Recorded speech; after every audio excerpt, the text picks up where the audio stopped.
सलाम मसनून। आपके अपने यूट्यूब चैनल उर्दू जहाँ हम वहाँ पर आपका इस्तकबाल है। तो चलिए शुरू करते हैं हम अपने आज के टॉपिक शाद अजीम आबादी के बारे में। आपको बता दूं कि शाद अजीम आबादी यूजीसी नेट जेआरएफ उर्दू के सिलेबस की तीसरी इकाई जिसका नाम है उर्दू गज़ल उसमें शामिल है। उसमें हमने अब तक वली दक्कनी, मीर तक़ी मीर, मिर्ज़ा गालिब, मोमिन ख़ां मोमिन इनके बारे में हमने गुफ्तगू कर ली है। और आज हम शाद अजीम आबादी की ज़िंदगी के बारे में जानेंगे, इनकी तसानीफ़ के बारे में। तो चलिए शुरू करते हैं।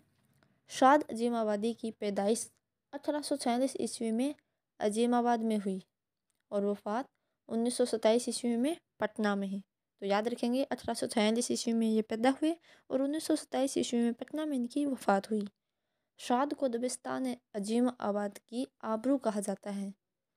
तो अजीम आबाद में यही पैदा हुए थे और इन्हीं को दबिस्तान अजीम आबाद की आबरू कहा जाता है।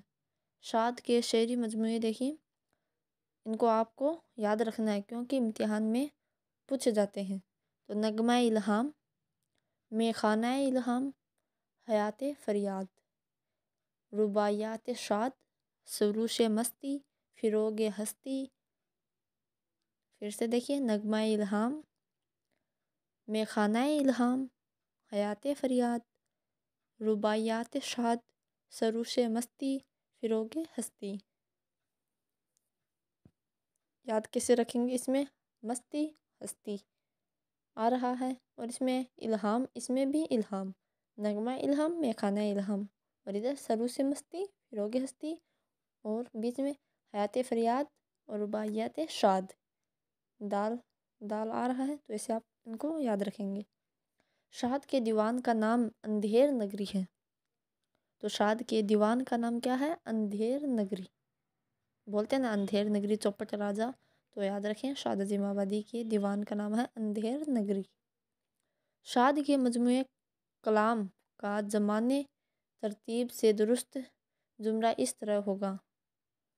ये इसमें कुछ लाइन छूट गई है, इसको रहने दीजिए। शाद से मुतालिक अहम अक़वाल देखिए। और यगाना और फ़िराक के साथ 20वीं सदी में गज़ल को नए लहजे और नए जायके से रोशनास कराने और अपने दौर की खुरदरी हकीकतों से अहदा बरआ होने के काबिल बनाने में शाद का काम ख़ास तौर से काबिल तोजा है। यह खलीलुर रहमान आजमी ने कहा है शाद अजीम आबादी के बारे में कि यगाना और फ़िराक के साथ 20वीं सदी में गज़ल को नए लहजे और नए जायके से रोशनास कराने और अपने दौर की खुरदरी हकीकतों से अहदा बरआ होने के काबिल बनाने में शाद का काम ख़ास तौर से काबिल ज़िक्र है। तो इतनी बातें आपको याद रखनी है, नोट ज़रूर बनाने हैं। आपको इम्तिहान के वक्त बहुत काम आएंगे ये नोट्स, क्योंकि उस वक्त वीडियोज़ ऐसे नहीं देखी जा सकती, समय कम होता है। तो अगर आपका लिखा हुआ होगा तो आप कम समय में रिवीजन करने में आसानी हो जाएगी और लिखोगे तो वैसे भी याद रहेगा और फिर रिवीजन करने में और लंबे समय तक याद रहेगा। तो अपने दोस्तों के साथ ज़रूर शेयर करें। उम्मीद है आज की ये वीडियो आपको पसंद आई होगी।